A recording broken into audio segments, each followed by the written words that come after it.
Hello everyone, a very good afternoon to all of you. Thank you for taking out time and joining in the Pathmaker session. I am Surbhi Mishra and would be moderating the event today. Before we begin the session, I would request all the attendees to post the questions in the Q&A section. It will be open during the event. The topic of today's session is Data Mesh, New Paradigm of Data Architecture. Without much ado, let me quickly introduce you to our first presenter, Mr. Abhishek Srivastava. Abhishek is a senior technical project manager in Impetus, having 17 years of industry experience. He has been working in big data and cloud space since 2012. He is currently managing multiple projects in big data and cloud projects. With this, I hand over the stage to Abhishek. Thanks, Survi, for introducing me to the audience in such a nice manner. Good afternoon to all of you. So before starting to the technical aspect of this session, first of all, I would like to invest few minutes for Impetus as an organization. So the mission of Impetus is basically enabling a unified, clear and present view of your business. It means we are helping our customer, we are enabling our customer in their data journey to present their current view as part of the unified view. So this is our mission.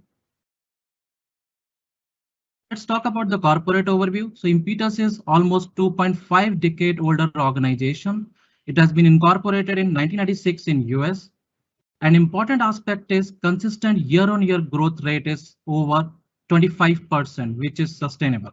And the self-funded. This is again another aspect. Impetus is a self-funded organization which gives us the liberty to put money into the innovation for the upcoming industry goals. And the 20 plus Fortune 100 customers headquartered in Silicon Valley. We have more than 3,000 employees globally, 90 plus employees, distinguished engineers in our labs. Apart from that, we are aggressively hiring more folks. So soon we will be touching 3,500 or so. Ranked top 25 best workplace in IT BPM at part of the Great Place to Work Institute. So this is a corporate overview of Impetus.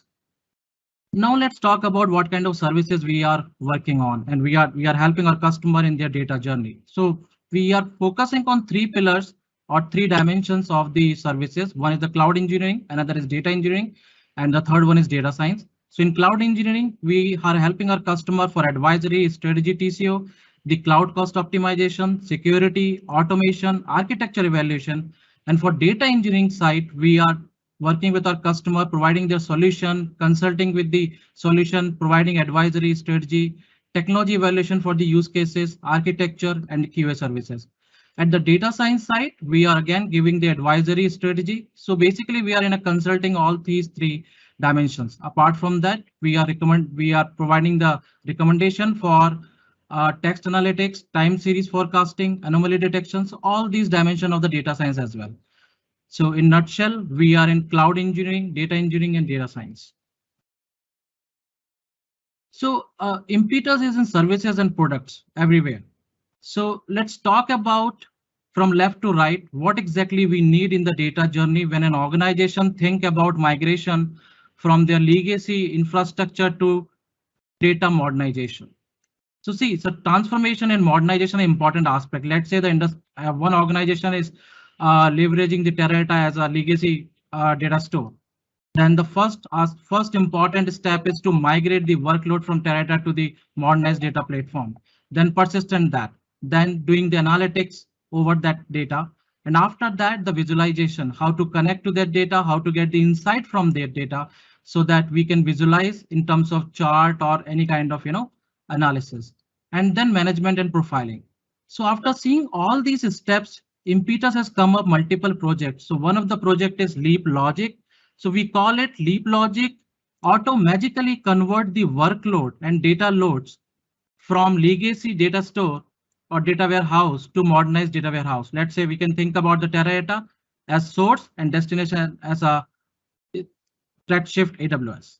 And then Gather is again a product. So Gather is basically provide the low code, no code streaming pipelines which work on a streaming data analytics and persistent the analytics aspect. And then Kairos is another product. Kairos is basically a BI acceleration tool which works on slicing and dicing of the data, is creates multiple dimension cube which pre-calculate the data. So what happens when it creates the cube and calculate the data? The moment the UI tools like Tableau execute a query to the data lake, then Kaivo sits in between and provide the acceleration to the query. So this is how that we are enabling our customer throughout the data journey from A to Z. And we are in partner with Amazon, Azure, and Google Cloud for these products. So we are available with all these products in these clouds. So what kind of industry experience? So we have a great experience of different kind of industry, and we understand the pain point of the different industry. Like we are working with digital media, VFSI, healthcare, entertainment, manufacturing, technology, telecom, travel. So all these industries, so we understand what are the pain points, and we are expert to address those pain points through data engineering side and cloud side. So if we talk about partners, then AWS, we have a partnership with AWS, Microsoft Azure, Snowflake, Google Cloud, IBM, Cloudera, Databricks. So everywhere, we work with them so that we can work together and enable our customer in their data journey. So this is a slide which talks about our customer experience. You can see that there are multiple clients and all the industry like Adobe, Ares, Bank of America, American Express, Verizon, UL, United Airlines, Marsh, Bristol, all these customers we are working with. Now let's talk about recognition. When we talk about the recognition, it's kind of a reflection of the work what we have been doing with our customer, with our engineering force. So if I split this particular slide in two segments horizontally, then you will see that the first split like this one, this is kind of a technical recognition from our side. So you all must be aware about these websites, the Forrester, Aragon Research, Datanami, Gartner. You can see that all these forums have rewarded our products. Like one of the main products is Gather, which work on streaming analytics, and the Leap Logic and Kaivos. Then this part is basically, that at the social side. So you can see the Working Mother, the Avatar, best companies for women in India, and then you will see the Dream Employer of the Year, and then one of the India's 75 best workplace, India's 100 best companies to work, Great Place to Work Institute. So we are not in a technology, we will say that we maintain the employee relationship as well. And I would really like to thanks to all the Impetus workforce because they have made us proud with our customers. Now I would like to hand over to Surbhi. Sure. Thank you, Abhishek. Thank you for explaining the Impetus in such a nice manner. Let me quickly introduce to our next presenter, Mr. Abhay Goyal. Abhay is an enterprise and big data architect with over 17 years of leadership experience in designing innovative business solutions, complex problem solving, platform curation and creation. He has worked on many different domains like telecom, investment banking, retail banking, IoT, and networking. Abhay is a discoverer who always likes to dig deeper and extract insights. One of his favorite outcomes is about himself, where he learned that he is a lazy lad. That's why he became an engineer to solve things with automation. Interesting, Abhay. Over to you.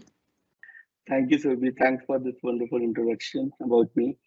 So, good morning, everyone. I think good afternoon. And I would like to begin with the today's topic, which is about data mesh, which is a new paradigm of data architecture. Can we move on? Yeah. So let me tell you, we have divided the today's content in three subcategories. One is the data architecture journey, where I will be talking about more about this data architecture journey. Then the second topic about challenges, the current challenges of data architecture and how data mesh can solve those challenges. So my co-speaker Abhishek will talk about that more on that. And then the third category, which is where we will cover about data mesh core principles and the overall architecture and the implementation level data, which is being covered by my other co-speaker, Mr. Ashish Thakkar. He will be covering that aspect. And in the end of the session, we will definitely would like to have more Q&A session where we can answer your questions. Can you move on? Okay, so let me begin with some of the expectations of data.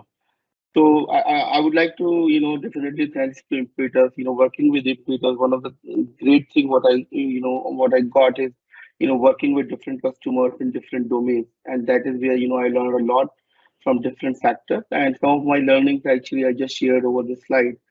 So if I talk about financial sectors, like if I talk to financial clients whenever I work with them, I find okay, their mission is to power prosperity around the world as an AI-driven expert platform company by addressing most pressing financial challenges which is facing by their customers.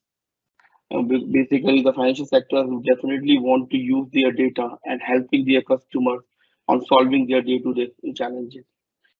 If I talk about health insurance sector, like whenever we talk, their mission is to improve every member's experience at every touch point with their organization through data and AI. So if you look at it like either it's finance, it's health insurance, or it could be any other sector, every company would like to utilize their data. Every company would like to be a data-driven company to help find the analysis on that data, finding the fact, and using that data to help their customers, right? But is it really true actually? So let's share some of the inconvenient truth actually that I just picked up one report from New Vantage report.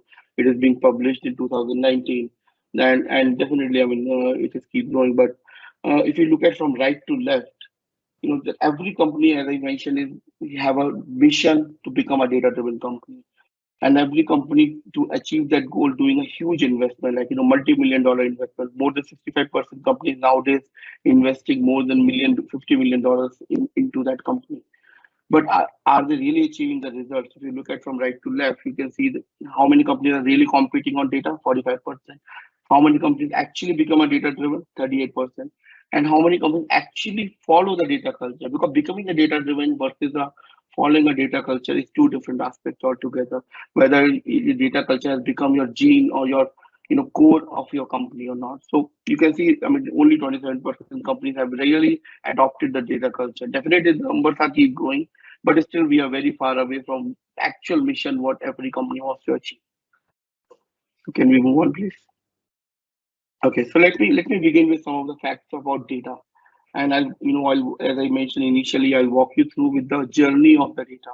Since 1960s till now, how we move further, what are the evolutions we have done in data space.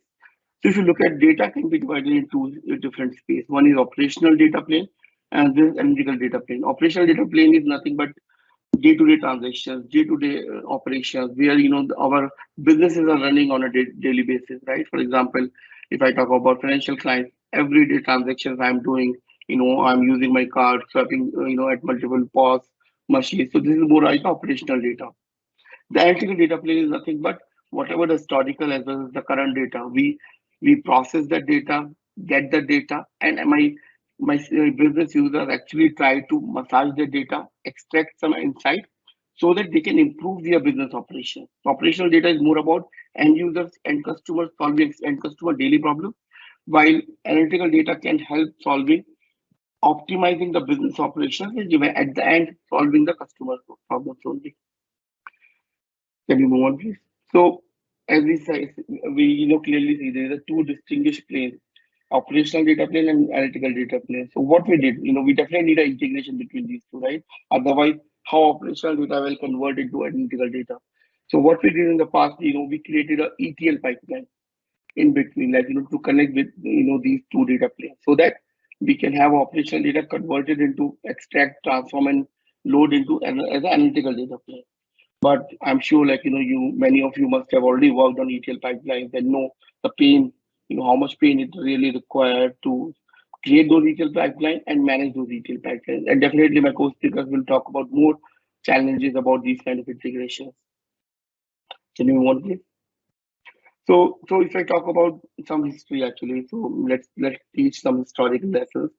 Like if you look at in 1960s, when we realized, okay, data is really becoming a value, and we can get more insights to run our business to optimize our business operations. So what we did, we came out with the data warehouse solution in 1960s. In data warehouse solution, what we did actually, that we had operational data plane. On the left side, we established an ETL pipeline, as I mentioned earlier, and move the data into the data warehouse, which is being used by the analytical user for different purpose, like report generating the reports, creating a visualization to using a dashboard to generate the day-to-day trends, to look at the trends like sales forecasting or any other trends, generate some matrices, right? So in 1960s, we came out with the solution like, where we were extracting the operational data, massaging the data, transforming the data, curating the data, and moved into data warehouse solution. But it was all structured data when we were moving into data warehouse solution, which is being used by the analytical users. Then, the history changes. Year by year, we evolve ourselves. There are a lot of social media platforms came in play. There are a lot of websites came in play. A lot of other than structured, a lot of unstructured data like images, audio files. You see on Twitter, on Facebook, we upload a lot of pictures, we upload a lot of videos. So a lot of unstructured data start coming in. And in 2010, companies really realized not only structured, but this unstructured data can also give me a lot of insights, which can help me evaluating the processes. So what we did, we evolved ourselves again, like in 2000, and came out with the concept of data lake. So we, from data warehouses, we moved into data lake solution. Where, again, we did not change the integration layer. If you look at it, from operational data plane, we use the extract and load, move the data into data lake as an analytical data plane, where we can move the data unstructured or structured, anything. And then from data lake, either the data science teams can create the ML pipeline and process the data, or I can, very well again do the transformation using ETL pipeline and move the data in data warehouses to provide the data for the end users or the analytical users, right, or the business users. So basically, in second generation, what we did, we just solved the problem of unstructured data and came out with the solution of data lake. But still, if you really concentrate, the integration of part was never changed. Still, we were concentrating on having a centralized data place, moving the data using ETL pipeline, and put it in a centralized place. Can you move on, please? Okay, so in 2010, as I said, we solved the problem of unstructured data.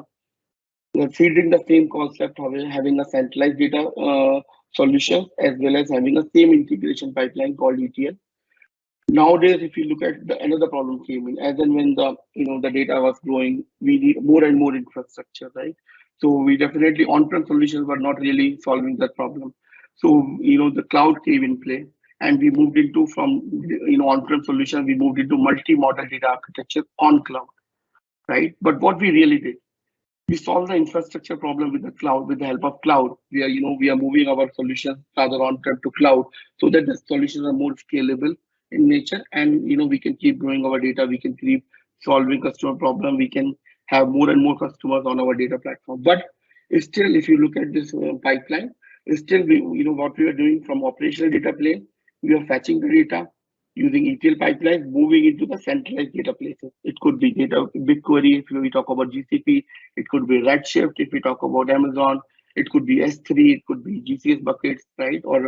Or any other data warehouse or data lake solution.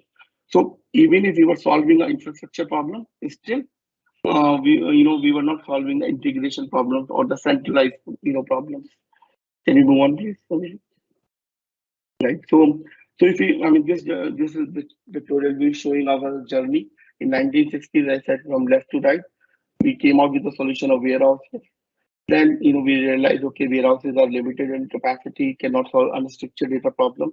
So in 2010, we moved the solution to data lake solution.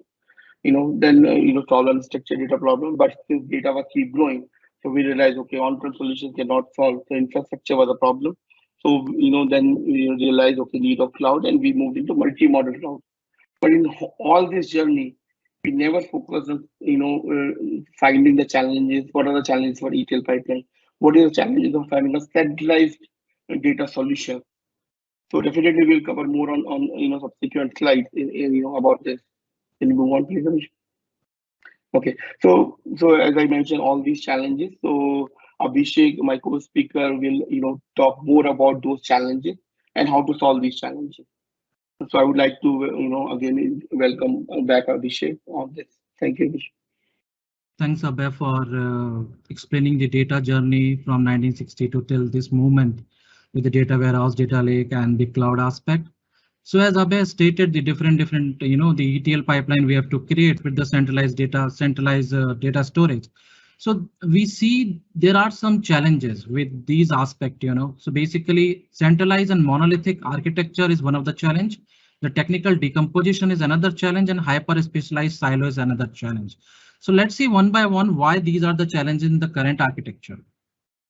So in a centralized monolithic architecture, what is happening that we have ubiquitously data available into the data storage, the centralized data storage. And when the ubiquitously data is available in the data lake or data warehouse, in that case, what happens that to process the data, that harmonize that data is not easy. It definitely constraint our ability to respond the sources. Let's take a use case where that we have to onboard multiple use cases together, and we have to onboard multiple sources together. There could be a sources outside the organization, there could be a sources inside the organization, and there could be a rapid growth in the source itself. So to onboard those sources into these kind of platforms is not an easy task. It's definitely tedious because the data engineering team, which is responsible to process the data into this centralized monolithic architecture, it takes time. After that, if another use case, if you want to use, if you want to onboard multiple use cases to provide the innovation agenda of the organization, in that case, what happens that the data scientist team or the consumer team wants that the rapid growth of the use cases, and they want the rapid action. So in that case also, if you take the rapid sources onboarding or you talk about the consumers, in both the cases, it is tedious to maintain the monolithic architecture. Because, and another aspect is there is a disconnection, right? If source is generating the data and consumer is consuming the data, they both are not connected. If consumers want some data, they have to talk to data engineering team, they have to figure out the appropriate sources. It takes time. While nowadays the consumer want the data as soon as possible. So what the thought leaders or the technical leader thought that how can we scale this? So they thought that, okay, we can decompose this architecture in a technical aspect, and they tried to decompose the architecture in these boundaries, right? So they have tried to ingest all the data into the data lake or the data centralized data monolithic architecture, and then process the data and serve the data to the consumers. So in ingestion, what they thought that, okay, we can ingest the event stream, we can ingest the batch data, and then during the processing, the data engineering team can cleanse, enrich, and aggregate data. While at this moment of time, the data engineering team doesn't have any idea about the domains or the business aspect. This is the main challenge of the data engineering team as well as the consumer. So what the data engineering team does, it processes as per the directions get from the business team and make the data available for the consumer team. But when the consumer try to consume the particular data, they find the ambiguity in the data. They again talk to data engineering team talk to source team, and this whole process takes time. And then there could be some ETL pipelines which are broken. So data engineering team needs to work on those pipelines. And the major challenge here is that there is no connection from a business perspective between the data engineering team and the consumer team. So the challenge is hyper specialized silo. Everybody is aware that the recruitment of the highly skilled people are not as easy. So to recruit or to find the data engineer who are highly skilled are always a tedious job for the organizations. Here you can see there are two boundaries. So these boundaries are clearly saying that, the hyper specialized data engineers get the direction, do the transformation without having any knowledge of the business. They don't have any idea about the source. They don't have any idea about the consumption. They are just getting the direction and doing the transformation accordingly. In that case, what is happening? Again, the same problem. The consumer doesn't have the direct connection with the source. When they don't have the direct connection, they don't have any path to talk to each other so that they can talk on ambiguity and they can fix the ambiguity. So these are the three challenges in the current data platform. So to some extent, data mesh try to resolve this particular problem or these main three challenges. So what exactly the data mesh is? So by definition, the data mesh is an analytical data architecture and operating model where data is treated as a product. Data is not asset here. Data is a product owned by teams that most intimately know and consume the data. What does it mean? It means the data mesh says, okay, there are business experts, there are domain experts who understand the data well. So if they understand the data well, then they need to take the accountability of the data They need to take the accountability of the processing, and then this way they should contribute toward the organization growth. So in terms of data, so you might have witnessed a transition from a monolithic web application to microservice architecture. So what happened at that time?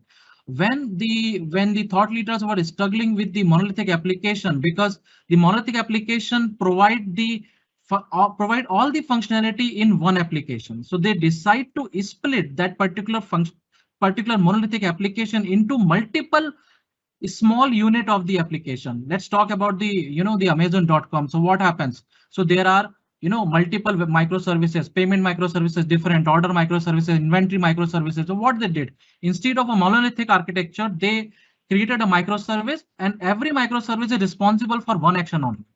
So this is kind of a application. Now we want data mesh tries to get the same concept while managing the data. So data mesh tries to distribute the complete data in terms of domain. So this is a distributed domain architecture which really address these three challenges. And when we talk about self-serve design, self-serve platform design says that the product data owner should be able to publish the data set as well as should be able to consume the data set. And there should be abstraction of the nitty-gritty of the platforms. After that, the product thinking. The product thinking says that think about the data in terms of product, not in terms of asset.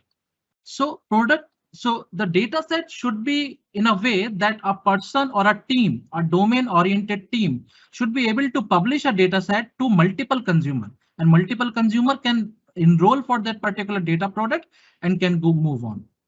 So these are some concepts which can address those challenges. Now let's talk about how the data mesh is doing. So data mesh considered all these concepts and come up with these 4 pillars or these 4 principles. So first principle, the data ownership by domain. So the complete data will be split into domain ownership, not the technical team ownership. And the domain oriented team will have the technical team with them, but there will be an entity which will be more focused on the domain side. But there could be a problem. So what kind of problem? The problem could be that if there are, let's say, 15, 20, 100 domains team, they can work in a silos and they can publish the data in silos. So the data as a product is another principle which address this particular problem, the silos problem. Say that domain team A, please go ahead, create your data product and publish it for the consumer. And the consumer can enroll for that and consumer can consume that particular data product, but there will be accountability. The domain team should take the accountability of that particular data. Then the data available everywhere self-serve. It means the data team, the domain team should be able to publish the data in a self-serve mode, and the consumer should be able to consume that data. Then the 4th pillar is data governed everywhere. We all understand without governance, we cannot move ahead. So data mesh says instead of a centralized governance, we should think about the federated governance. What the federated governance means that the data team, the domain team should think about the policies, security, all this stuff, and they should be accountable to clarify these policies. And this way they can come up with the federated governance.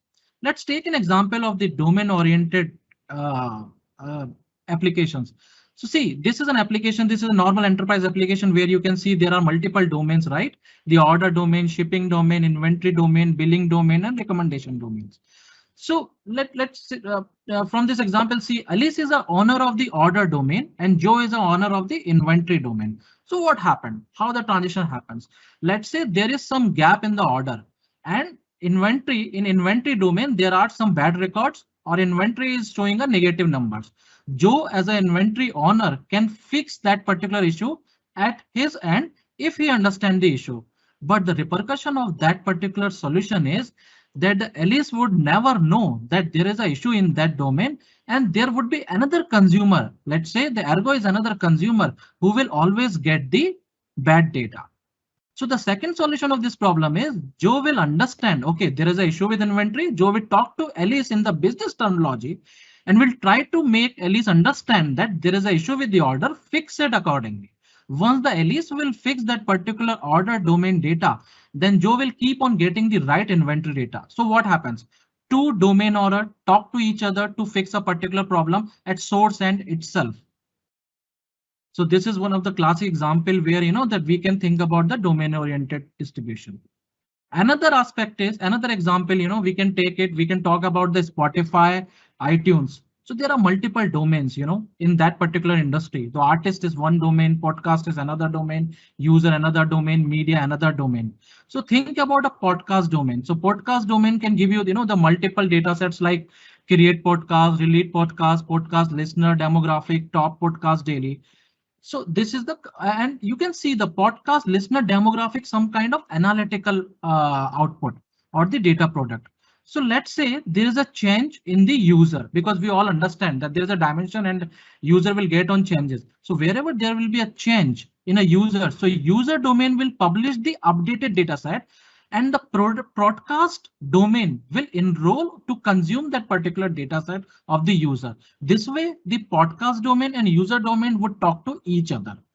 And when the podcast domain will get the updated user details, they can release a data set, the analytical data set called podcast listener demographic, which will be used in advertisement or for marketing strategy. So this is another example of the domain oriented. You can see that different domain owners can talk to each other and fix their problem at the appropriate location. That could be source, that could be consumer side. Now let's see that what kind of transformation from these traditional data storage system to domain oriented data systems. So let's see at the from side, I have put like what exactly we have been doing as part of the data lake and the data warehouses. And the to side, I have put like what exactly we have been doing as part of the data mesh. So from flowing data, we are obsessed with this particular term flowing data because we always try to, take the analogy of the flowing water, and that analogy is kind of ingesting the data into the data lake, transform that data, and then pushing the data to the consumer side. We need to update our thought process.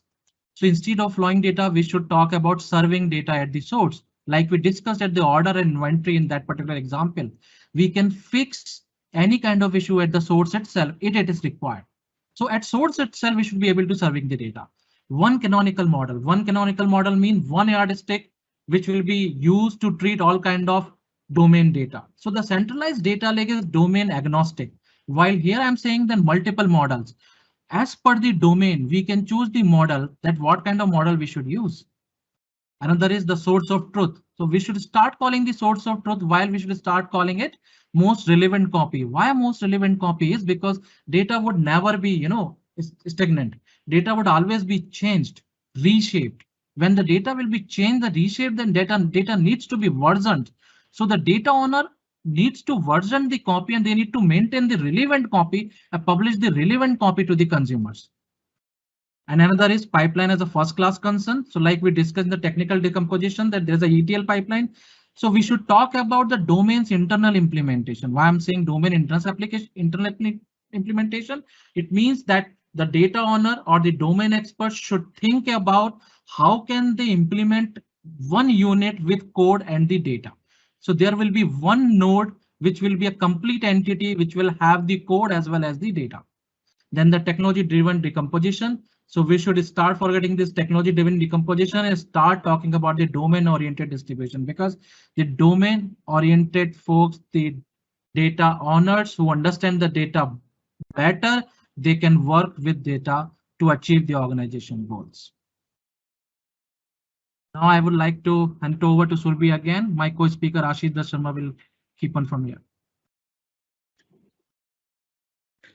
Thank you, Abhishek and Abhay. That was really nice and it was wonderfully explained to the audience. Now, let me quickly move on to the next segment, which will be taken up by the presenter, Mr. Ashish Dutt Sharma. So Ashish has 17 years of experience in enterprise application designing and development. He has been working as solution architect in Impetus. He's primarily working in enterprise application development and providing cloud-based solutions. His expertise in designing and development of complex on-prem and cloud-based enterprise software application. With this, I would hand over the mic to Ashish. Thanks, Surbi. Thanks for introducing me, and thanks Abhay and Abhishek for providing a meaningful insight about data mesh and data journey. So the second core principle of data mesh is data as product, right?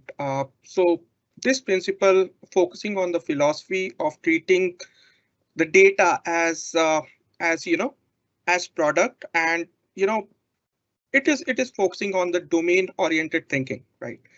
So in the earlier system, we used to have operational data generated from various different applications, right, which has been provided to centralized data engineering team, and data engineering team used to provide, used to apply some analytical model onto it, right, so that it can be converted into analytical data. And then that data is got synced into data warehouses or in data lake. The challenge with this approach is the very first thing, the team who is responsible for converting operational data into analytical data, they are not very much close to domain concepts, right? They are not understanding the semantics of data generated by different domains.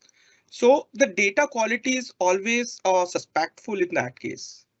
The second problem or challenge I would say is, the data engineering team is a central team in this scenario.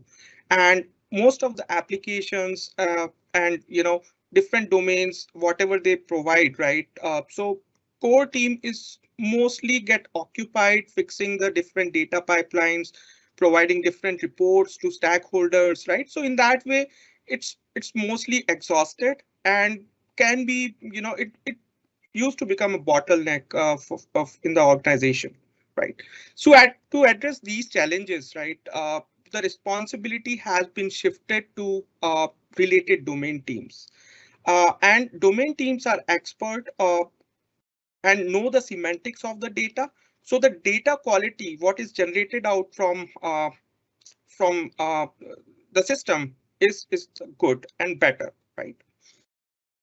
Now, when we are saying data as a product, then data as a product is combination of a complete unit. It encapsulates various structural components within it. One of the important component is code. Code means now the domain team is responsible for creating data pipelines, from the source stream and converting the operational data, right, into the analytical data. So whatever is required, whatever data pipeline code is required, whatever code is required to expose that data product as to consumers, right? So it's part of the code. The second thing, the second structural component is data. So not only analytical data, but when I'm saying data, it means it also involves the meta information about that data. How that data is modeled, how consumer can consume that data, what is the semantic of that data, right? What kind of quality that data is having, right? How that data is discoverable. So all such kind of meta information has been associated with this data structural component. Now we saw that we are having code and data, right? So to run this, to store this data, we require a bit of infrastructure. So data as a product, when we are saying, so it is also encapsulating the infrastructural components within it, which is responsible to expose this data to run the complete workflow of the data product on the system. So what kind of transformation we see here, right? So in the earlier system, we used to treat data as an asset, right? It used to get generated from different operational activities, from different user inputs, right? And it was acting as a byproduct, right? It's a byproduct from different operational activities. But in data mesh, we are treating data as a product. We saw that we encapsulate each and every component which is required to run and expose or to share that data product to different consumers, right? So here the product thinking is on the first class concern.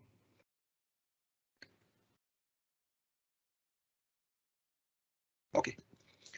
So now this is also the responsibility of domain data teams that they they can run and manage their data products with their own.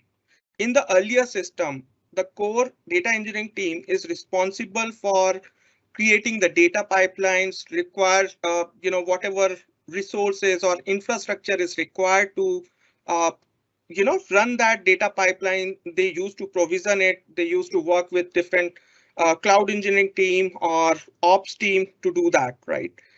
Uh, but now, as data product engineers, which belongs to different domains, are responsible to do that. So it's a very challenging task because it requires a different kind of skills, and to replicate such kind of skills in different domains, it's very problematic. It's challenging, right? So to solve this challenge, there is a thinking of self-serve platform. Like we create a platform which can serve, which can provide a kind of abstraction to data product engineers so that they can manage the workflow and life cycle of their data products.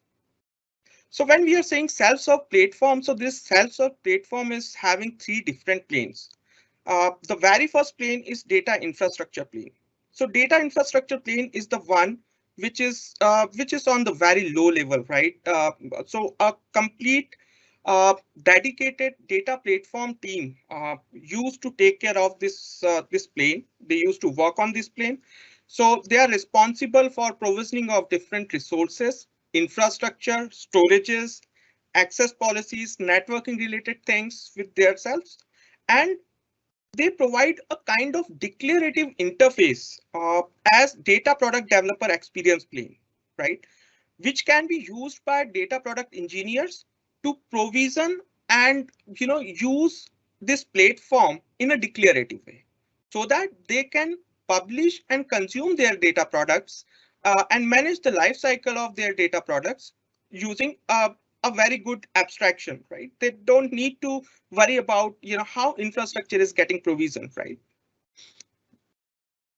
But there are some of the things, right, which should be on the mesh level, right? Like if you would like to search any data set or any data product for a particular use case, so you should, you will be requiring a browse or search functionality in your system. So such kind of functionalities has been exposed through mesh supervision plane, which is on the very top level, or I would say, which is on the mesh level.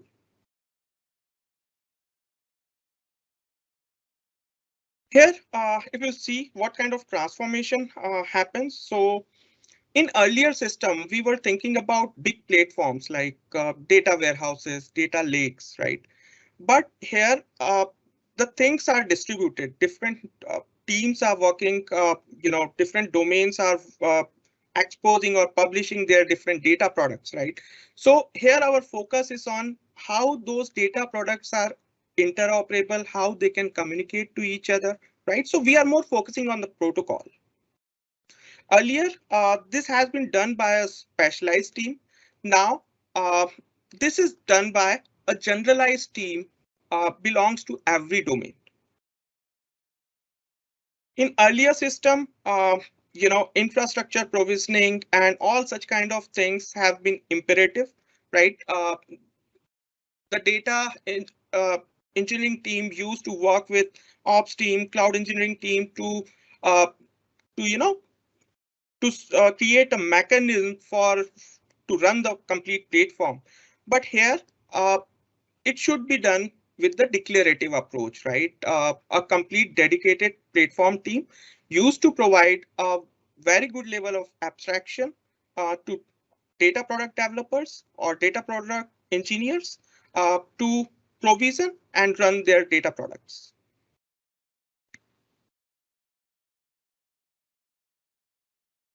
This is another very important principle of data mesh, which is data governance, right? Um, in earlier system, governance happens centralized way, in centralized way, right? Where uh, all the common concerns or cross-cutting concerns and governance things has been managed centrally. But when we are talking about distributed domain oriented distribution, right, then how this governance will happen, right? So the idea is here is the federated data governance means whatever policies, compliance, rules, standards an organization is requiring, they can create it on very top level, on the mesh level, right? And all the domain teams must need to align and agreeing on those policies and standards, and they will implement those policies and standards with their own, right? So whatever data products they are exposing to different consumers, right? So it it's domain team's responsibility that that data product must be following all the policies and standards which has been defined on the global level or on the mesh level.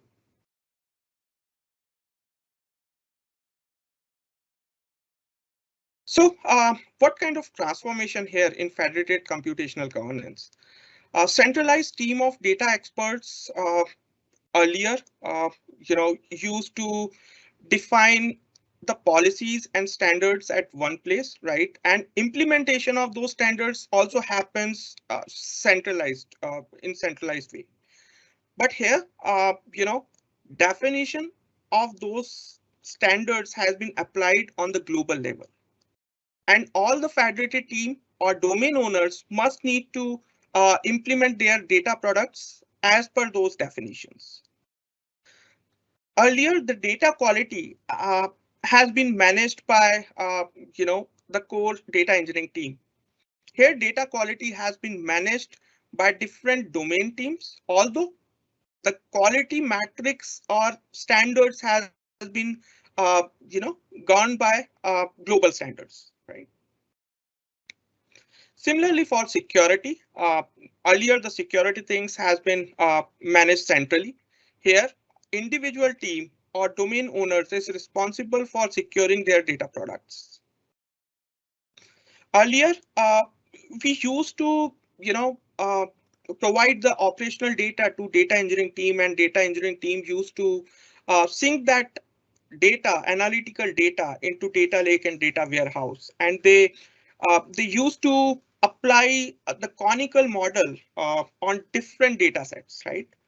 But in this case, in data mesh, we are having different data models which are bound to domain boundaries, right? So this is a very big difference here. In earlier system, we used to measure the success on the basis of the volume of data in the system. But here in data mesh, we used to measure success based on the connections, right? Like how many connections are there in data mesh, and based on that, we used to uh, measure the consumption of data mesh.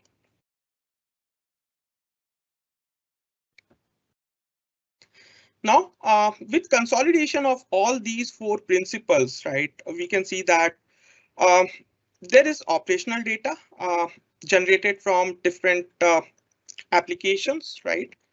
And from upstream sources, right? That operational data has been ingested. Analytical models has been applied on that data, right? And a data product has been published by the domain. Now, the self-serve data platform is there to support this complete infrastructure, uh, to support or implement the cross-cutting concerns, and all the federated policies, federated governance. There are different policies. The global policies has been defined, which all domain teams must need to implement, and guides are there just to help the domain teams to understand and to guide that how they should create and expose their data products.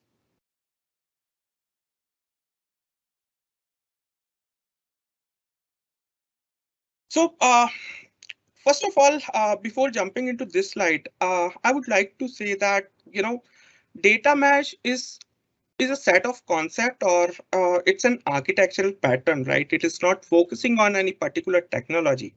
But here are some of the pointers, right? If you'd like to implement a data mesh, so what can what you can do?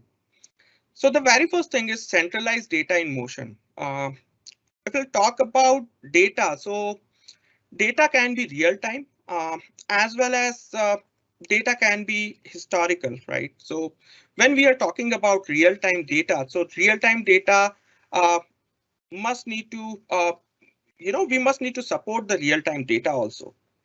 So to support real time data, we can set up a streaming platform, right? An event stream platform in our system, which will be a centralized system, and all the data product uh, teams, right, or all the domain teams must use this centralized platform for publishing and consuming their data products. So this is one of a pointer. Another thing is nominate data owners. Every data product should be assigned to a particular data owner, right? And this information should be conveyed to all uh, all the consumers in your organization who are using this data product, so that if there is any issue or challenge happen with that data product, so they can connect to the accountable person, right? Now there is one more thing, right?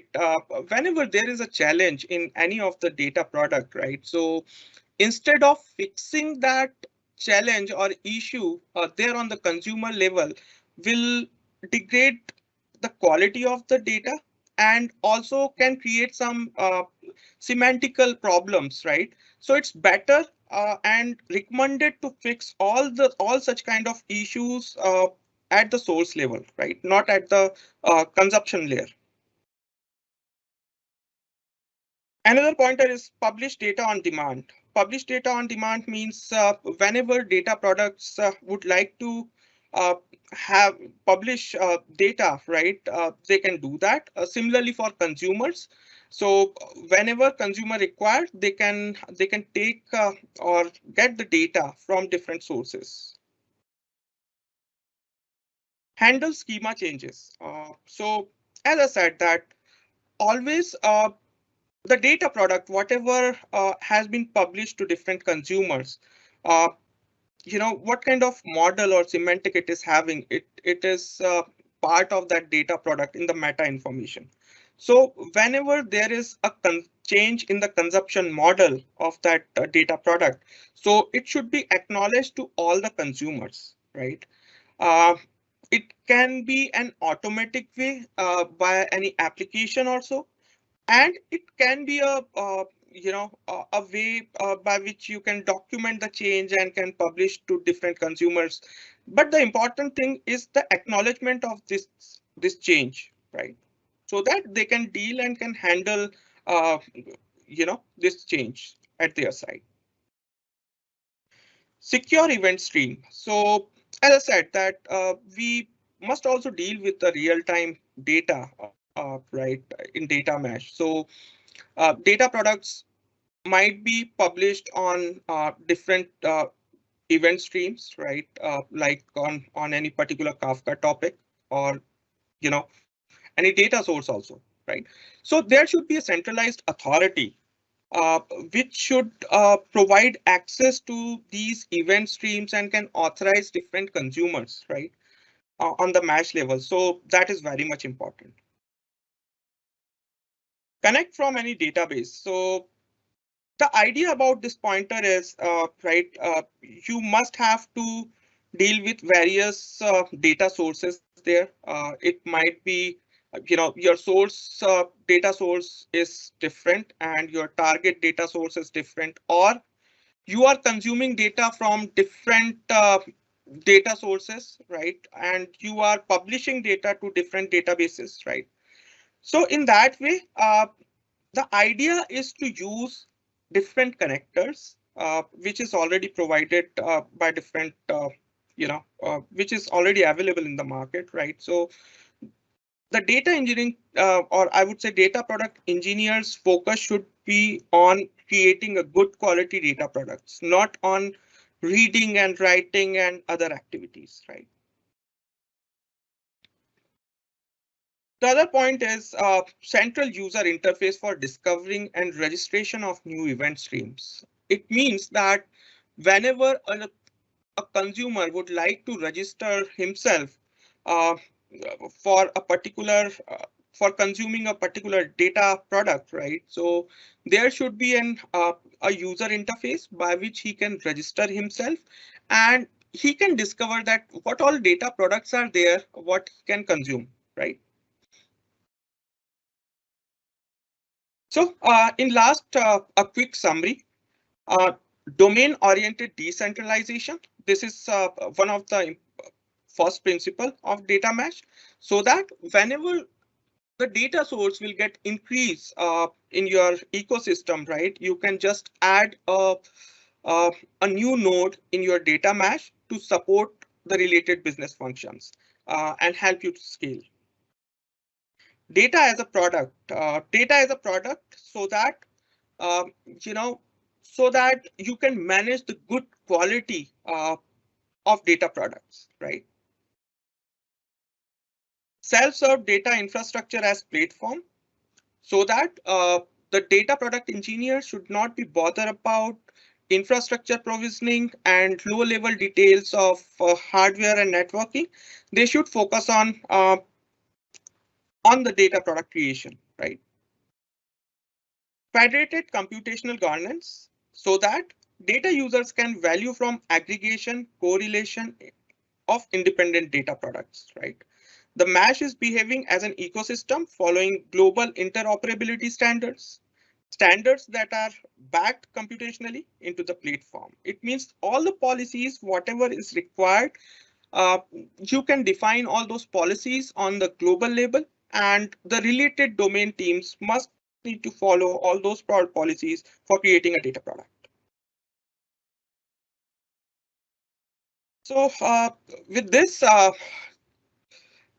if you have any kind of feedbacks related to the session, you can write us at pathmakers@impetus.com, or you can visit our website www.impetus.com/pathmakers.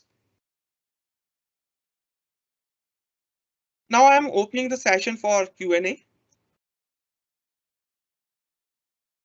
Thank you, Ashish. We do have a lot of questions on the board. Let me first pick the questions which I believe you would be able to answer.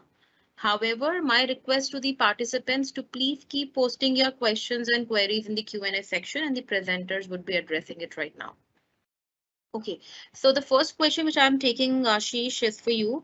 What all tools can be used for implementing data mesh? Okay, so I would say data mesh is first of all, it's concept, right? It's not recommending any kind of tool, right? But on the other side, right, if we are dealing with a lot of data, so different data sources must be there, right? Uh, we have to handle real-time data, so you can use some of the um, event streaming platforms like Apache Kafka or Confluent Cloud. You have to manage the data model schemas, right? You have to acknowledge changes of this schema, so you might use Confluent schema registry for that. So there is no thumb rule, but there are different tools in market to support different different needs which are there in the data mesh. I hope this will answer your question. Sure, Ashish. I hope same too. Okay. The next question says, how to decide whether to use data mesh in our organization or not? Okay. So it's really a good question, right? So first of all, we have to understand that data mesh is not a silver bullet which will solve all your data engineering related issues, right? So before deciding that whether it will fit in your scenario or not, right? So first you need to ask few questions with yourself. that how many data sources are there, in your organization, right? If it's too much, then probably yes, you know, you should go with data mesh. How many different domains are there which are generating different kind of data, right? So that is another one important aspect. Uh, the third thing is your data engineering team is really a bottleneck, right? So this is one of the most important questions, right? So with data mesh, you can handle these scenarios. So such kind of things you have to evaluate before deciding whether data mesh will work for you or not.